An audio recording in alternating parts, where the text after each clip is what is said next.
I have a friend who does a particular sin and he's complaining to me. It's difficult, I can't quit.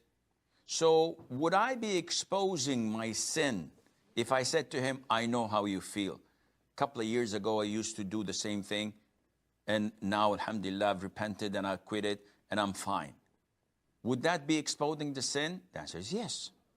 Allah concealed this. Nobody knows here that you used to do this sin. Now you've exposed what Allah has concealed. Your intention is good, but this intention does not justify you exposing your sin. Let us assume that I used to do a particular sin. Let's assume that I used to smoke, for example.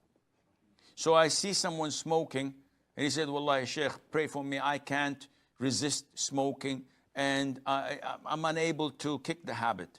So I said, no problem, Akhi. I know how you feel. I used to smoke myself, and I did this, and I did that. And the guy goes around, writes on Twitter, writes on Facebook, Sheikh Assim used to be a smoker. He used to be a chain smoker. He did this, he did that. He smoked like a chimney. He drank like a fish. Whatever. So imagine he puts all of this online. How would I feel? I would feel outraged because I would feel violated. Well, I shouldn't, because I'm the one who exposed myself.